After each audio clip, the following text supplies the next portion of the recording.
Ellen, I can't believe you turned down my parents' invitation. They were just trying to help. What's wrong with you? Mark's words cut through me like a knife. I stared at him in disbelief, struggling to keep my composure. After 30 years of marriage, I thought he knew me better than that. Help?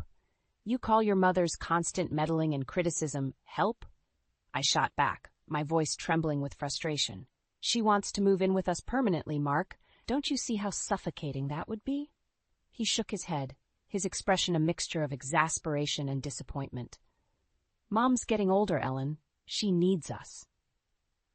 I bit my tongue, resisting the urge to remind him of all the times his mother had belittled my choices, undermined my authority as a parent, and driven a wedge between us. Nancy Peterson had made it her life's mission to control every aspect of our lives, and Mark was too blind to see it. What about what I need, Mark?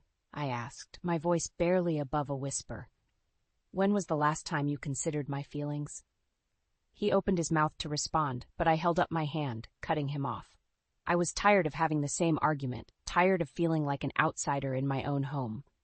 As I looked at my husband, the man I had once loved with every fiber of my being, I saw a stranger. The years had slowly chipped away at our bond, eroding the foundation of our marriage, until all that was left was a hollow shell. I thought back to the early days, when Mark's fledgling business was struggling, and I had put my own career on hold to support him. I had believed in him, in us, and sacrificed so much for the sake of our family. But somewhere along the way, that selfless devotion had become a noose around my neck, strangling the life out of me. Nancy had been there every step of the way, her sharp tongue and critical eye picking apart my every decision. And Mark, bless his soul, had always taken her side, too afraid to stand up to his overbearing mother. I'm done, Mark, I said, my voice steady and resolute. I've given everything to this marriage, to our family, and what have I received in return? Disrespect, neglect, and a complete disregard for my feelings. His eyes widened, and he opened his mouth to protest, but I held up my hand once more. No, let me finish. I've spent too long trying to please everyone else, sacrificing my own happiness for the sake of keeping the peace. But not anymore. I could see the confusion and hurt etched on his face, but I felt no remorse. For the first time in years, I felt alive, a fire burning within me that had been smothered for far too long. I'm taking back control of my life, Mark, and if you can't support me in that, then maybe it's time we reevaluated our relationship. The words hung in the air, heavy with the weight of decades of unspoken resentment and pain. I knew there was no turning back, no more compromises to be made. This was the moment I had been waiting for, the moment when I would finally stand up for myself and demand the respect I deserved. And as I looked into Mark's eyes, I saw the first glimmers of understanding dawning on him. He might not have realized it yet, but a storm was brewing, and I was the eye of the hurricane, calm and resolute, ready to unleash a fury that would shake the very foundations of our lives. The memories came flooding back, a torrent of emotions I had suppressed for far too long. I thought back to the early days of our marriage, when Mark's fledgling business was struggling, and I had put my own dreams on hold to support him. It was a sacrifice I had made willingly, believing in the strength of our love and the future we were building together. Little did I know that the seeds of my discontent had been planted long before, nurtured by the ever-present specter of Nancy Peterson, my mother-in-law from hell. From the moment I met her, Nancy had made it clear that I would never be good enough for her precious son. Her cutting remarks and disapproving glares were a constant reminder that, in her eyes, I was an interloper, a mere footnote in the grand narrative of the Peterson family legacy. You know, Ellen, a woman's place is in the home, she would say, her voice dripping with condescension. Mark needs a wife who can take care of him, not some career-obsessed harpy. I would bite my tongue, swallowing the bitter retorts that threatened to spill forth. Mark would simply shrug, too afraid to stand up to his domineering mother, and I would be left to seethe in silence. As the years passed, Nancy's influence only grew stronger. She would insert herself into every aspect of our lives, from the way we decorated our home to the way we raised our children, and Mark, ever the dutiful son, would acquiesce to her every whim, leaving me feeling increasingly isolated and alone. I remember the day I discovered the truth about her interference in my life. It was a chance encounter with an old friend, one I hadn't seen in years, that opened my eyes to the depths of Nancy's manipulation. "Ellen, I've been trying to reach you for ages," my friend had said, her brow furrowed in concern. "I kept calling, but your mother-in-law said you didn't want to be disturbed." The realization hit me like a ton of bricks. All those missed opportunities, those connections I had allowed to wither and die, all because of Nancy's meddling. She had systematically cut me off from my support system, isolating me from the very people who could have helped me see the truth about my marriage. In that moment, the scales fell from my eyes, and I saw my relationship with Mark for what it truly was. A twisted web of lies and deceit, spun by a master manipulator who had been pulling the strings all along. As I looked back on those early years, I realized that the sacrifices I had made were not born of love, but of a desperate need to please, to conform to the twisted ideals that Nancy had imposed upon me.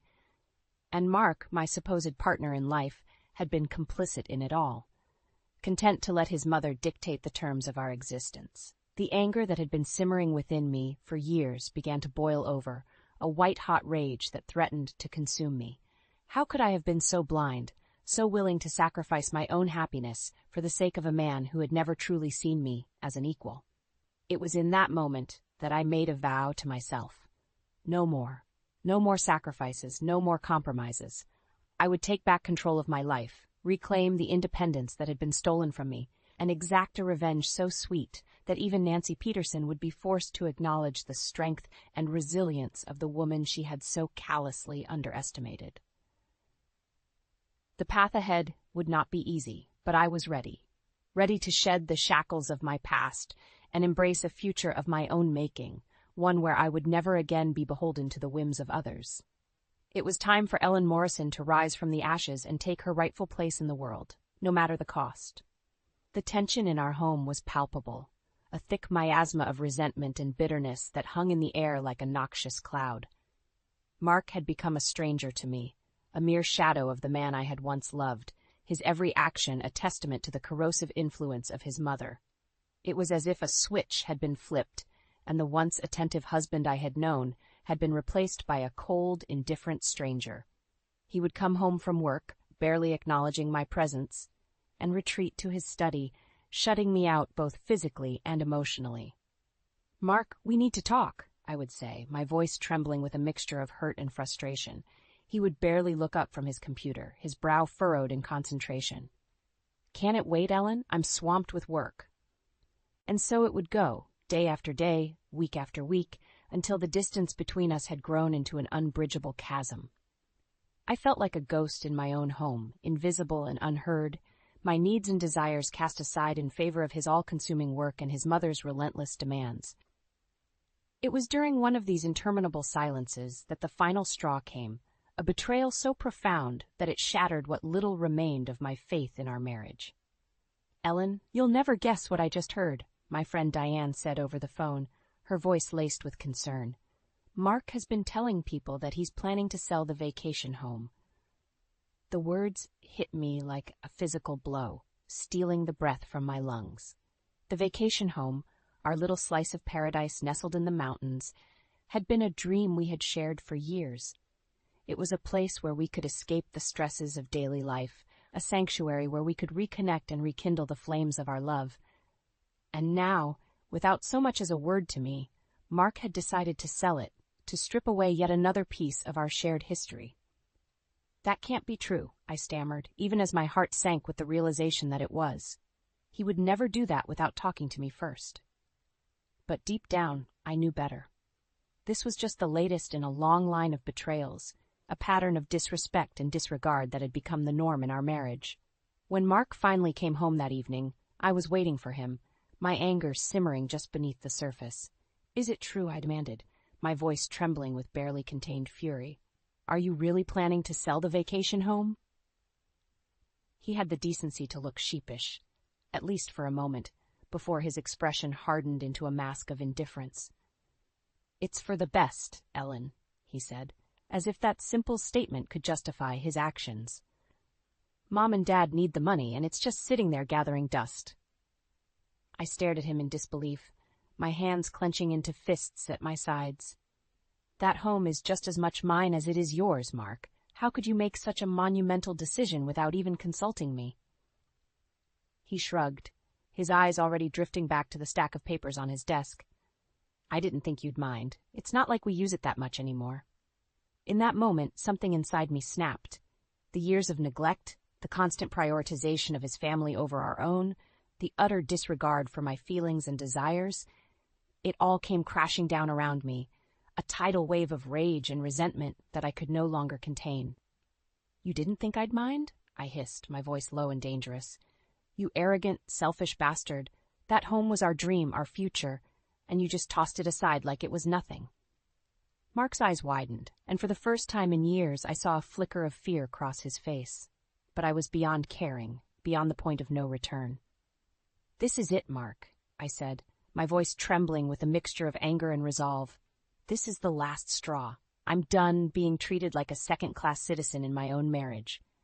If you think for 1 second that I'm going to sit back and let you sell our home, our future, to support your precious mother, you've got another thing coming. The words hung in the air, heavy with the weight of years of pent-up frustration and pain, and as I looked into Mark's eyes, I saw the first glimmers of understanding dawning on him. He might not have realized it yet, but a storm was brewing, a tempest of my own making, and I was the eye of the hurricane, calm and resolute, ready to unleash a fury that would shake the very foundations of our lives. The days that followed were a whirlwind of emotions, a tempestuous storm of anger and determination that threatened to consume me. Mark's dismissive attitude had been the final straw, the catalyst that set in motion a chain of events that would forever alter the course of our lives. I knew I couldn't navigate these treacherous waters alone, so I turned to the one person I could always count on, my sister Susan. She had been a rock for me throughout the years, a steadfast ally in the face of Nancy's relentless meddling and Mark's indifference. He's selling the vacation home, Susan, I said, my voice trembling with barely contained fury. Without even consulting me, without a second thought for what it means to me. Susan's eyes widened, and I could see the anger flashing across her face. That selfish bastard, she spat, her normally gentle demeanor replaced by a fierce protectiveness. After everything you've sacrificed for him, for that family, this is how he repays you? I nodded, the tears I had been holding back finally spilling down my cheeks. I can't do this anymore, Susan. I can't keep living like this, constantly disrespected and devalued. It's killing me inside. Susan reached across the table and took my hand in hers, her grip firm and reassuring. Then don't, she said, her voice resolute. You've given him more than enough chances, Ellen. It's time to take back control of your life. Her words resonated deep within me, igniting a fire that had been smoldering for far too long. She was right. I had spent years sacrificing my own happiness for the sake of a man who had long since stopped appreciating me, stopped seeing me as an equal partner in our marriage. It was time to take a stand, to reclaim the independence and self-worth that had been slowly chipped away by years of emotional neglect. You're right, I said, my voice steady and determined. I'm done being a doormat. Mark wants to sell our home, our future, without even consulting me. Fine, but he's going to pay for it. One way or another.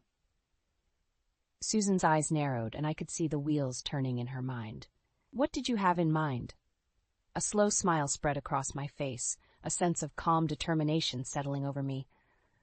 I'm going to hit him where it hurts, Susan. His business, his finances, everything he's built at the expense of our marriage. I'm going to take it all away from him, piece by piece, until he has no choice but to see me as his equal. Susan nodded slowly, a glint of admiration in her eyes. It's about time you stood up for yourself, sis. But you can't do this alone. You're going to need help, someone who knows the ins and outs of finance and can help you protect yourself. I knew exactly who she was referring to. Janet Lewis, my oldest and dearest friend, a woman who had weathered her own marital storms and emerged victorious. Janet was a force to be reckoned with, a financial powerhouse with a keen eye for strategy and a heart of pure steel. You're right, I said, my resolve hardening with each passing moment. It's time to call in the cavalry. The wheels were in motion, and there was no turning back. Mark might have thought he had won, that that he could simply discard me like an unwanted relic of the past, but he was sorely mistaken.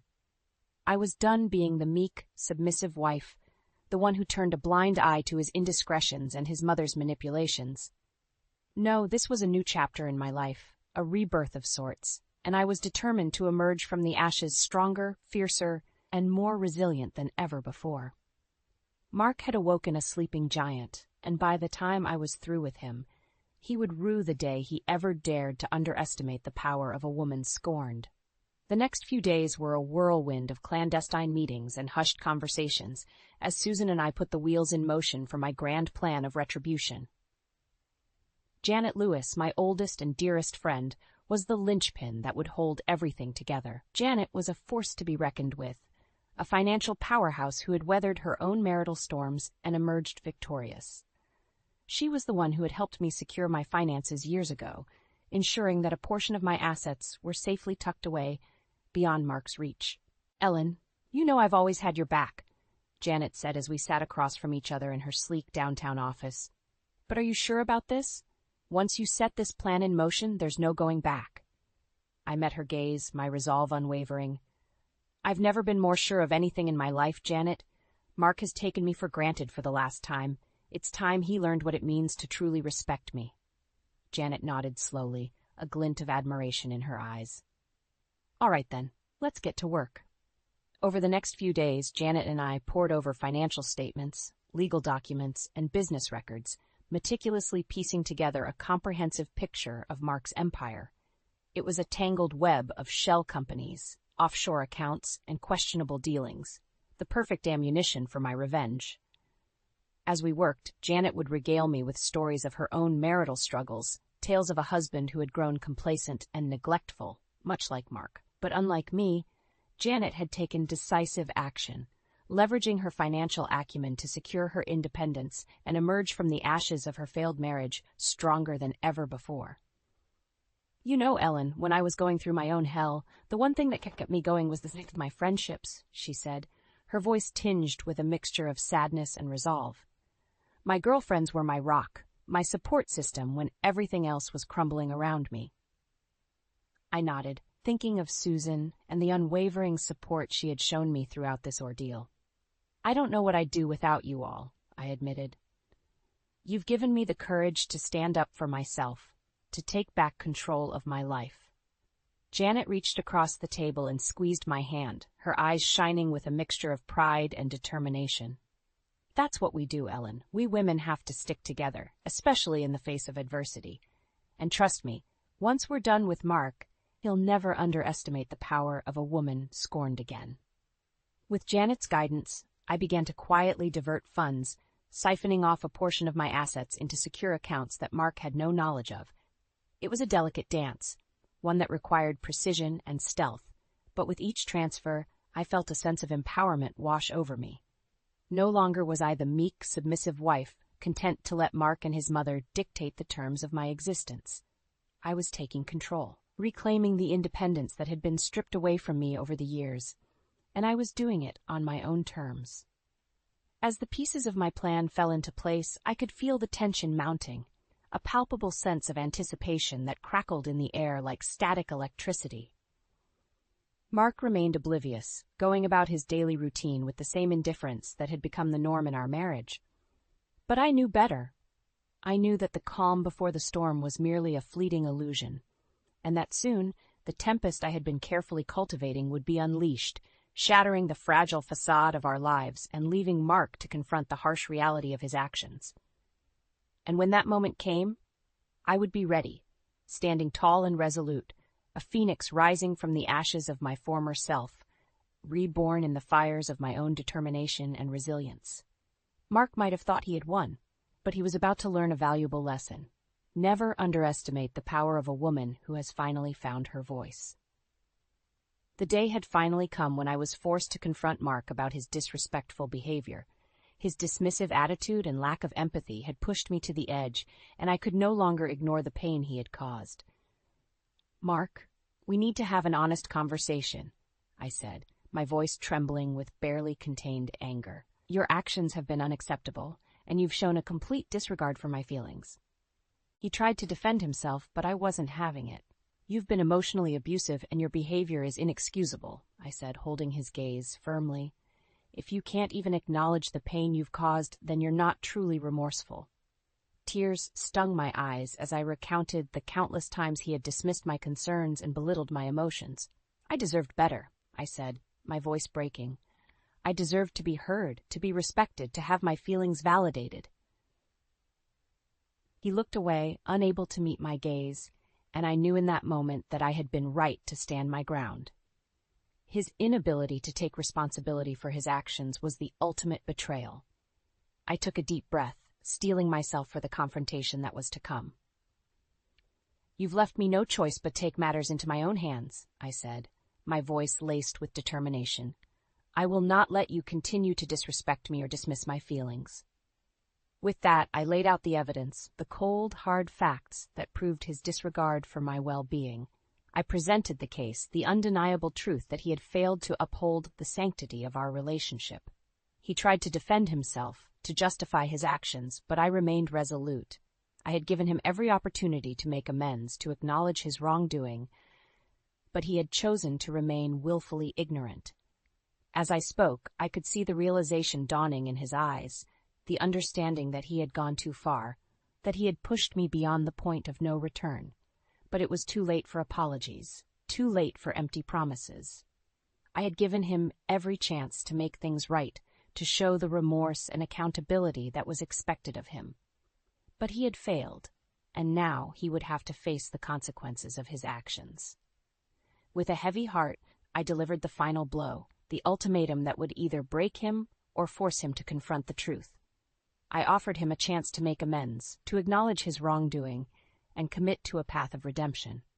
But if he chose to remain defiant, to continue down the path of denial and self-destruction, then I would have no choice but to cut him off, to sever the ties that bound us together. The decision was his, and the consequences would be his to bear. The day of reckoning had finally arrived. I had given Mark every opportunity to make amends, to acknowledge the pain he had caused, and commit to a path of redemption.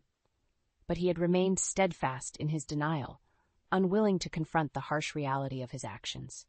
And so, with a heavy heart, I prepared to deliver the final blow, the one that would shatter the fragile facade of our lives and expose the truth for all to see.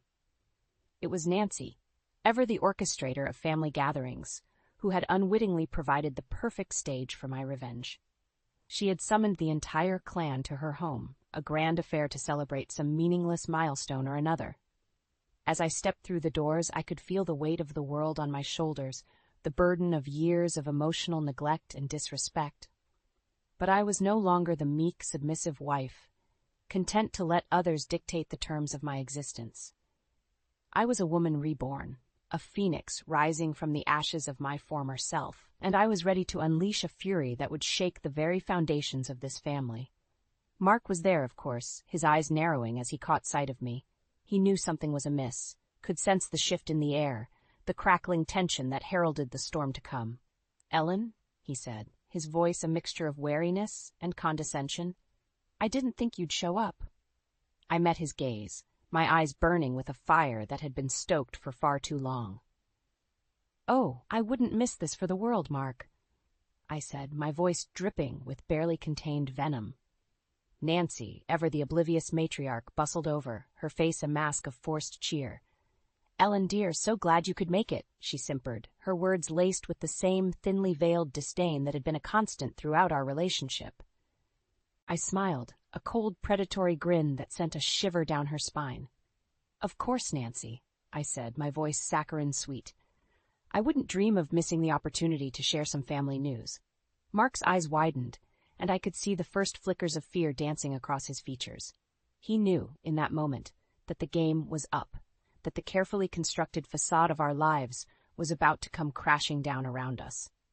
With a deep breath, I turned to face the gathered crowd, my voice ringing out clear and strong.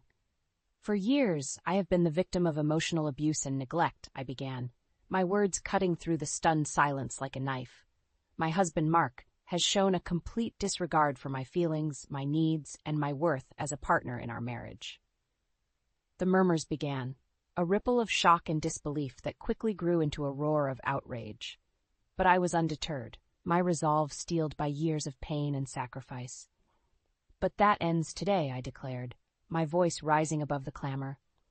"I will no longer be a silent witness to my own devaluation. I will no longer allow myself to be treated as a second-class citizen in my own home." Mark tried to interject, to stem the tide of my fury, but I silenced him with a single, withering glare. "You have betrayed me in the most profound way, Mark," I said, my voice trembling with barely contained emotion. "You have taken my love, my loyalty, my sacrifices, and cast them aside as if they were worthless, but no more." With a flourish, I produced the evidence, the damning proof of his misdeeds and financial indiscretions. The room fell silent, the weight of the revelations hanging heavy in the air. "This is the price of your neglect, Mark," I said, my voice ringing with a new strength and conviction. "This is the consequence of your disrespect and emotional abuse." Mark's face contorted with rage, his carefully cultivated mask of indifference crumbling before my very eyes, but I was unmoved, my resolve unshakable. "You thought you could control me, manipulate me into submission," I said, my voice laced with a mixture of sadness and triumph. "But you underestimated the depth of my resilience, the strength of my spirit." As I looked around the room, I saw the dawning realization in the eyes of my family and friends. They understood, in that moment, the depths of my struggle, the pain I had endured in the name of preserving a hollow facade of marital bliss. And in their eyes, I saw something more, a glimmer of respect, a newfound appreciation for the woman who had emerged from the ashes of her former self, stronger, fiercer, and more resilient than ever before. It was in that moment that I knew I had won, that the shackles of my past had been well and truly broken. I was free, liberated from the chains of emotional abuse and neglect that had bound me for far too long. And as I looked at Mark, his face twisted in a mask of impotent rage, I felt a sense of pity wash over me. For he was the one who was truly trapped, a prisoner of his own hubris and arrogance, unable to see the world beyond the narrow confines of his own selfish desires. But I was done with him, done with the pain and the heartache that had defined our relationship for far too long. It was time to move on, to embrace the future that lay ahead, a future of my own making, where I would never again be beholden to the whims of others. As I turned and walked away, my head held high, I could feel the weight of the world lifting from my shoulders. The path ahead was uncertain, but for the first time in years, I felt a sense of hope, a glimmer of possibility that had been all but extinguished by the darkness of my marriage. I was free.